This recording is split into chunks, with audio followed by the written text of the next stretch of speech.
What happens when a respected entrepreneur sits down for what should be a simple interview, only to face a host who seems determined to tear her down on live television?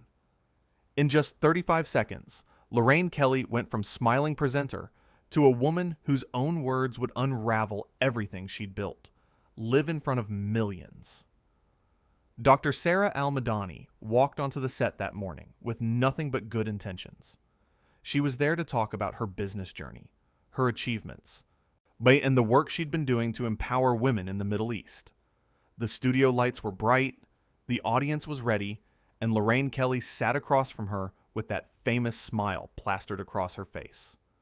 But something was different today. "Welcome, welcome," Lorraine said as Sara settled into her seat. "So lovely to have you here. Now, let's get right into it, shall we?" Sara nodded graciously. "Thank you for having me. I'm excited to share my story." The audience applauded warmly. Sara smiled at them, genuinely grateful for their energy. She'd prepared for this interview carefully, thinking about the young women who might be watching, who might see themselves in her journey. Lorraine leaned forward, her smile turning into something else entirely. Something sharper. "Your story, yes. The story of how you've somehow convinced people that you're some sort of business expert when really, you've just been lucky, haven't you?" The applause died instantly. You could hear someone in the audience gasp. Sara blinked, certain she'd misheard. "I'm sorry, could you repeat that?" "I think you heard me perfectly well," Lorraine said, that sharp smile still frozen on her face. "Luck. That's what this is really about, isn't it? Being in the right place at the right time with the right connections?" The studio went quiet. Sara's eyes widened slightly. But she maintained her composure. "I'm sorry. I don't think luck has anything to do with building 3 successful companies from the ground up." "Oh, please," Lorraine interrupted, waving her hand dismissively. "Let's not pretend that your family connections had nothing to do with it. We all know how these things work in your part of the world." The words hung in the air like poison. Marcus Chen visibly flinched. Several audience members looked at each other in disbelief. Sara's jaw tightened, but her voice remained controlled. "And what exactly do you mean by these things? And my part of the world, Lorraine?" "Don't play naive with me," Lorraine continued, clearly warming to her theme now. "You come from money. You come from privilege. Your family has connections. Those are facts, aren't they?" "My family background has nothing to do with the businesses I've built," Sara replied, her voice steady despite the obvious provocation. "I have a doctorate in business administration. I've created jobs for hundreds of people. I've won international awards for innovation and entrepreneurship. None of that happened because of luck." Panelist Marcus Chen, sitting to Lorraine's left, shifted uncomfortably in his seat. "Lorraine, I think that's a bit what, Marcus?" Lorraine snapped, turning to him. "A bit honest? Someone needs to ask the real questions here instead of just throwing softballs." Sara took a deep breath, her hands folded neatly in her lap.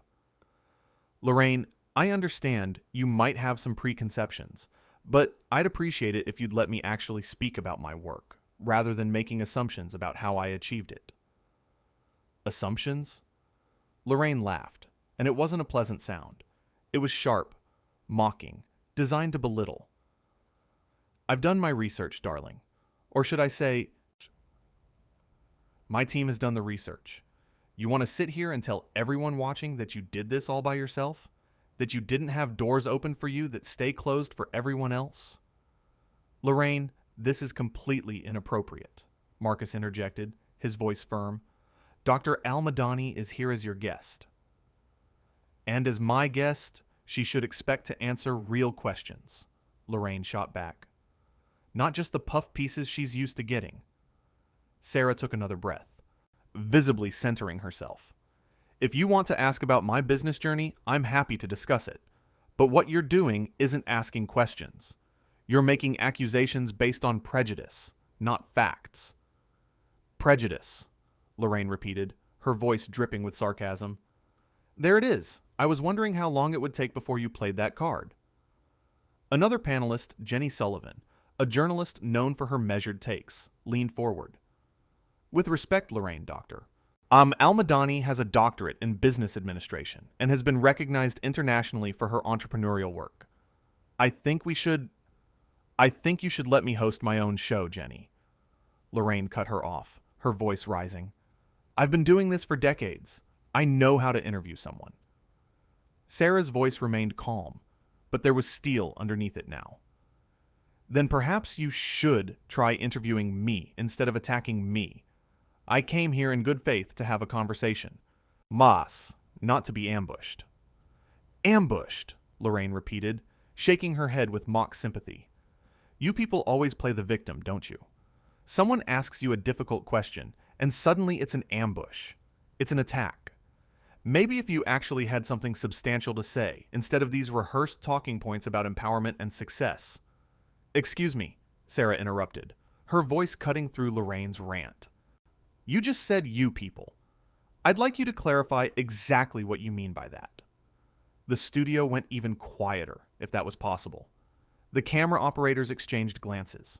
This was spiraling out of control fast. Lorraine's eyes narrowed. Don't you twist my words around. You know exactly what I'm talking about.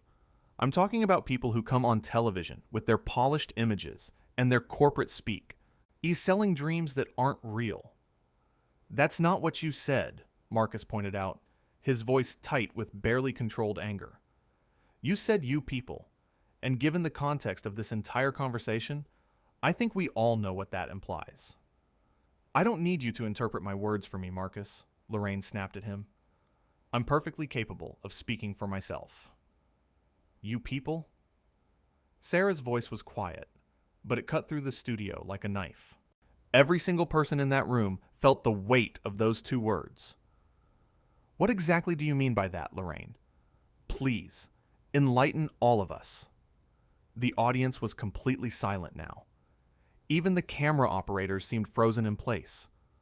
One audience member had her hand over her mouth in shock.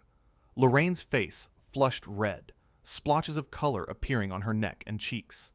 She knew she'd stepped over a line, but instead of backing down, she doubled down. Don't you dare try to twist my words. Yeah, you know exactly what I mean. I mean people who come on these shows with their carefully crafted images, pretending to be something they're not. People who hide behind buzzwords and marketing speak instead of being honest about how they really got where they are. And where is it exactly that you think I am? Sara asked, her voice still eerily calm. And more importantly, where is it you think I came from? I think you came from privilege, Lorraine said bluntly. I think you came from money and connections and opportunities that most people watching this show will never have. And I think you're here selling them a fairy tale. Lorraine's face flushed red. Don't you dare try to twist my words. You know exactly what I mean. I mean people who come on these shows with their carefully crafted images, pretending to be something they're not. Marcus tried again. Lorraine, I really think we should take a breath here. And what, Marcus? And let her sit here and lie to our audience? I don't think so. Lorraine turned back to Sara, her eyes blazing. You want to talk about empowering women? Let's talk about how you show up here, wearing designer clothes that cost more than most people make in a year, talking about struggles you've never actually faced. Sara stood up slowly, her movements deliberate and controlled. She placed her hands on the armrests of the chair and rose to her full height. She was looking down at Lorraine with an expression that was equal parts disappointment and disbelief. I'm going to stop you right there. You don't know anything about the struggles I've faced. You don't know about the barriers I've broken down or the sacrifices I've made. You don't know about the nights I stayed up working while my children slept, or the deals I lost because I was a woman, or the doors that were slammed in my face because of where I'm from. Lorraine opened her mouth to interrupt, but Sara held up a hand. No, you've talked enough. What you're doing right now isn't journalism. It isn't even a conversation. It's a character assassination, and I won't sit here and participate in it. The audience began to murmur. Some were nodding in agreement with Sara. Others were looking at Lorraine with expressions of shock and disapproval. "Sit down," Lorraine commanded, her voice sharp and authoritative. She pointed at the chair like a parent scolding a child. "We're not done here. You don't get to just walk away when the questions get difficult." Difficult questions? Sarah's voice rose for the first time, genuine anger breaking through her composed exterior. "Is that what you think these are? Difficult questions? You've questioned my integrity, made discriminatory comments about my background, dismissed my achievements, and implied that everything I've accomplished is somehow fraudulent. Those aren't difficult questions, Lorraine. That's a witch hunt." Jenny Sullivan, who had been watching this entire exchange with growing horror, suddenly stood up and started removing her microphone. "I can't be part of this anymore," she said, her hands shaking slightly as she fumbled with the clip. "This is wrong. This is so incredibly wrong." Jenny stood up too, removing her microphone. "She's right, Lorraine. This has gone too far." "Oh, not you too," Lorraine spat, turning to Jenny with wild eyes. Her composure was completely gone now, replaced by something frantic and desperate. "What? Are you going to walk off my set as well? Be my guest. I've had plenty of people sit in that chair who actually appreciate the opportunity. People who are grateful to be here. People who don't lecture me about how to do my job." "Grateful?" Jenny's voice was incredulous. "Lorraine, do you hear yourself? Dr. Al Madani didn't come here to grovel for your approval. She came here as a successful businesswoman to share her experiences, and you've treated her like she's on trial for a crime she didn't commit." "I'm asking legitimate questions," Lorraine insisted, but her voice cracked slightly. "Why is everyone acting like I'm the villain here? I'm the host. This is my show. I'm supposed to challenge my guests, to push them, to get to the truth." Marcus removed his microphone as well, standing in solidarity. "This isn't about appreciation, Lorraine. This is about basic respect. Dr. Al Madani came here as your guest, and you've treated her appallingly." Lorraine's laugh was bitter now, almost hysterical. "Respect? You want to talk to me about respect? I've given my life to this show. I've interviewed everyone. I've earned the right to ask whatever questions I want." "Asking questions is one thing," Sara said, still standing tall despite the chaos around her. "What you've done today is something else entirely. You've revealed more about yourself than you ever could about me." "Get out," Lorraine said suddenly, pointing toward the exit. "Get out of my studio. All of you. If you don't want to be here, then leave." "Gladly," Sara replied. She turned to the audience, many of whom were watching with shocked expressions. "I apologize to all of you who came here today expecting a genuine conversation. You deserved better than this." As Sara began to walk off the set, seeing her heels clicking against the studio floor, Lorraine couldn't help herself. The words came tumbling out, desperate and mean. "That's right. Run away. Just like you probably run away from every difficult situation in your perfect little life. Back to your mansion and your servants and your comfortable bubble where nobody challenges you." The entire studio gasped. Even the crew members who'd been trying to stay neutral, to just do their jobs, looked appalled. Sara stopped mid-step. For a long moment, she stood there with her back to Lorraine, her shoulders rising and falling with deep breaths. When she turned around, her face was a mask of controlled fury. "You want to talk about running away, Lorraine? Let's talk about that. I'm not running from anything. I'm walking away from a hostile environment where I'm being attacked for no reason other than who I am and where I'm from. That's not running. That's self-respect." Sara stopped, turned back slowly. The entire studio held its breath. "You know what the saddest part of all this is, Lorraine?" Sara's voice was quiet but clear, carrying across the silent studio. "You had an opportunity today to have a real conversation, to learn something, to connect with someone whose experiences are different from yours. You could have asked me about the real challenges I face, about the innovations in my industry, about the mentorship programs I run for young women. Instead, you chose to belittle, to demean, and to attack. And for what? For ratings? For some sense of superiority? To make yourself feel bigger by making me feel smaller? Don't you lecture me, Lorraine shot back, standing up now herself, her chair scraping loudly against the floor. You don't get to come onto my show, onto my set, and lecture me about opportunities. You've had everything handed to you on a silver platter. You've never had to fight for anything real. You've never had to prove yourself the way I have. And there it was. The real issue. Not Sara's credentials or her business practices or her authenticity. It was about Lorraine's own insecurities, her own fears, projected onto someone she decided to see as a threat. Don't you lecture me, Lorraine shot back, standing up now herself. You don't get to come onto my show, onto my set, and lecture me about opportunities. You've had everything handed to you on a silver platter.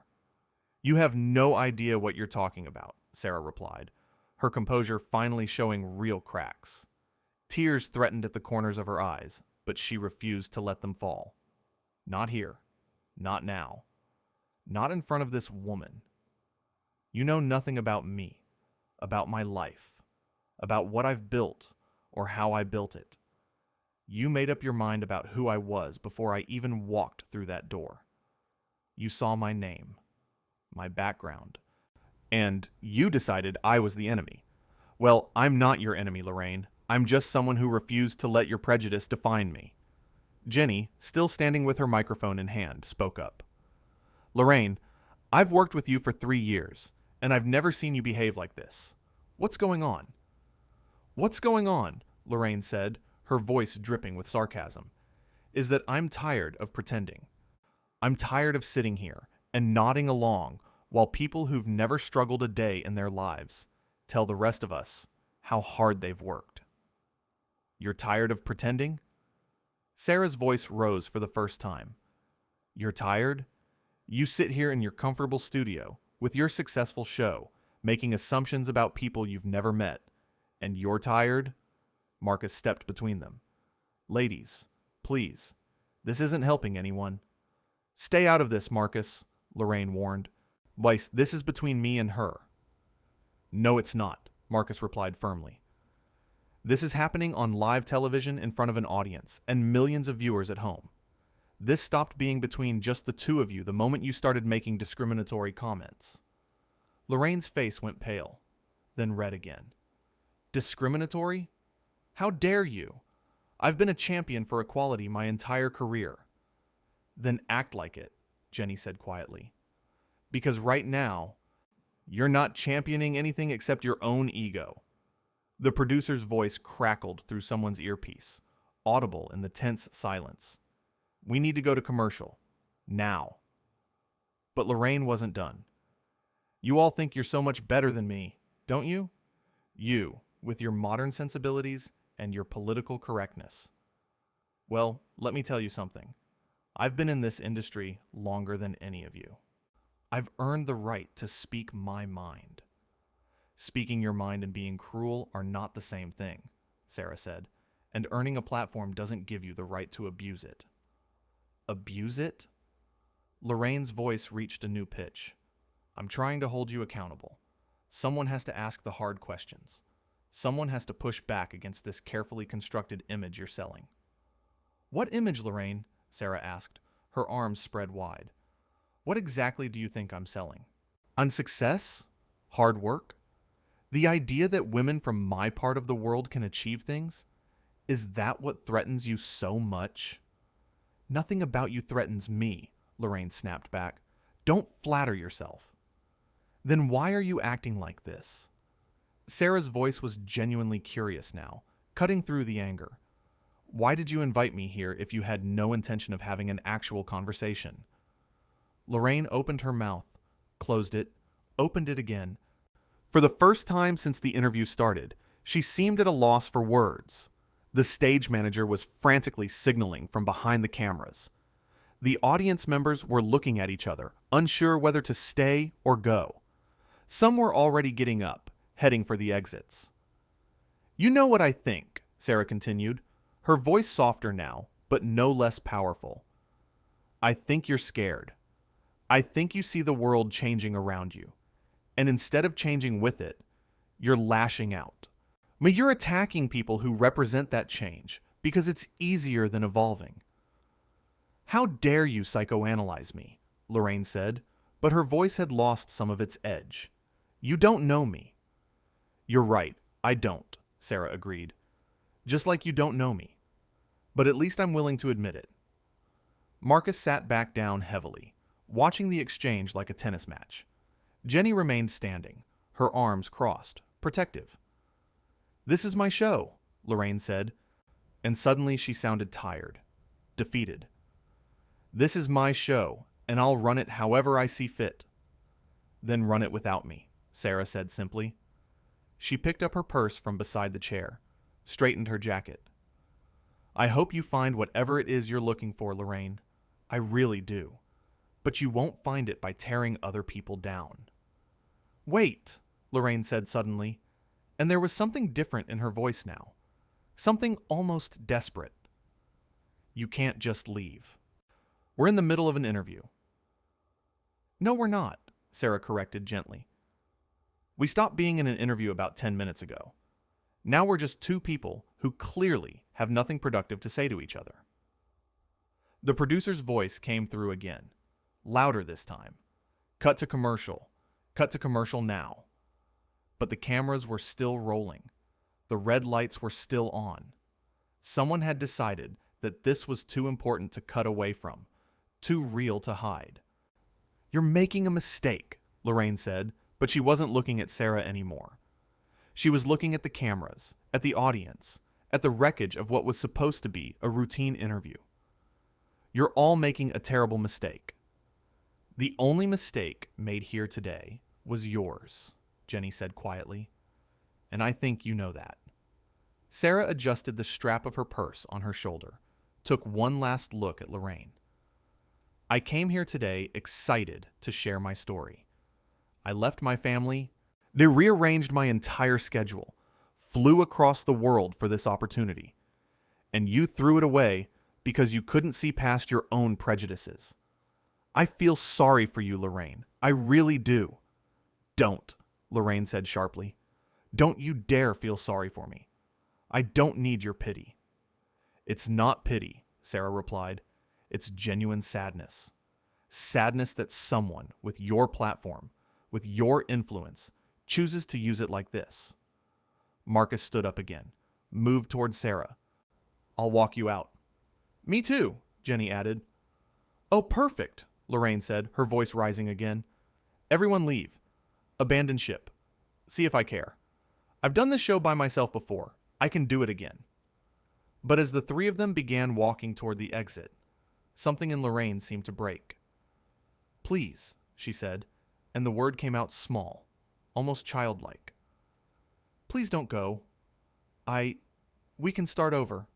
We can do this properly. Sara stopped, turned back one more time.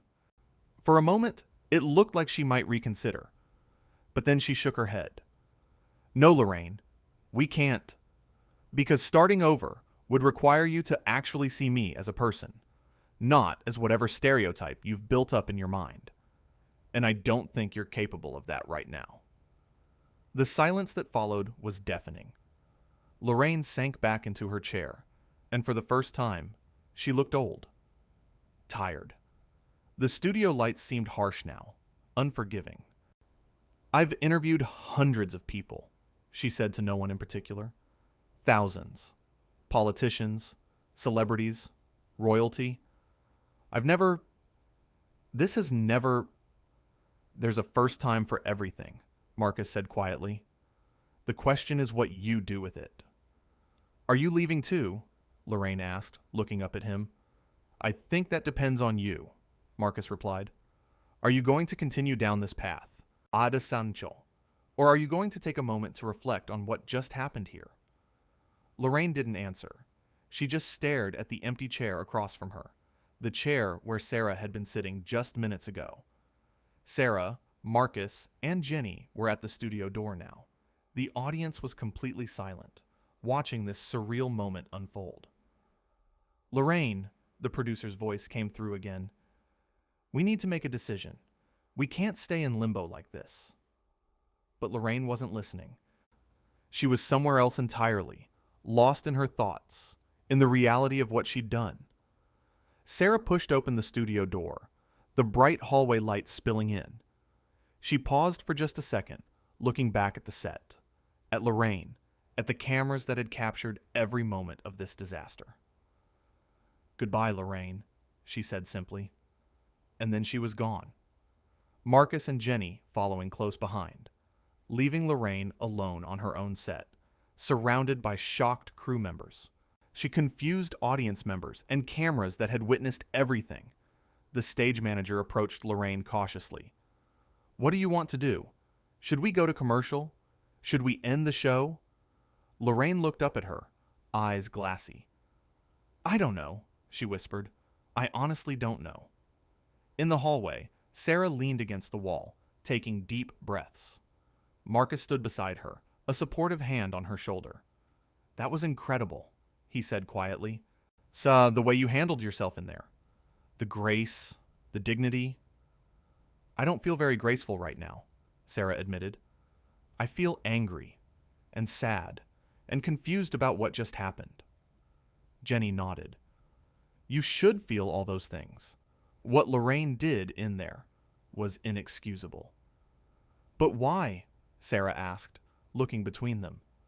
"Why did she do it? What did I do to make her react that way?" "You didn't do anything," Marcus assured her. "This was about Lorraine, not about you. Her insecurities, her biases, her issues. None of that is your responsibility." Sara nodded slowly, processing. "I've faced discrimination before, in business, in life, but never quite so publicly. Never quite so personally." "That's what made it so shocking," Jenny said. "The personal nature of it. She wasn't just questioning your credentials or your achievements. She was attacking you as a person."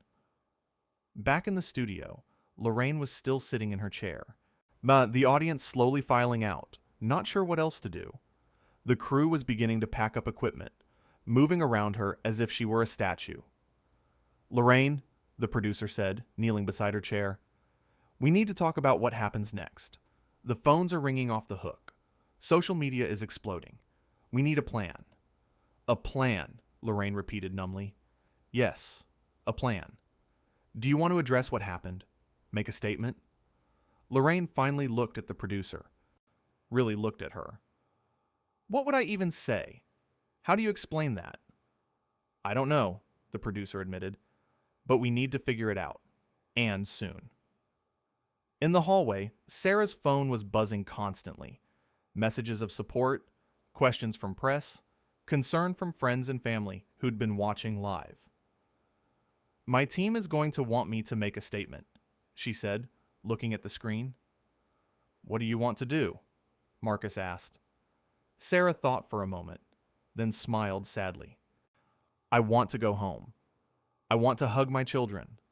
I want to remember why I do what I do, and not let this moment define my entire experience." "That's wise," Jenny said. "Don't let her take anything more from you than she already has." Sara nodded, straightening up, finding her strength again. "You're right. I won't. I came here to talk about empowering women, about breaking barriers, about building something meaningful. Just because she couldn't hear that message doesn't mean it's not worth saying." Back on the set, one lone camera was still recording, its red light blinking in the dim studio. Lorraine sat in her chair, staring at it, knowing that somewhere, someone was still watching. "Turn it off," she said quietly to the camera operator. "Are you sure?" he asked. The producer said, "I don't care what the producer said," Lorraine interrupted, but there was no heat in her voice anymore. Just exhaustion. "Please, just turn it off."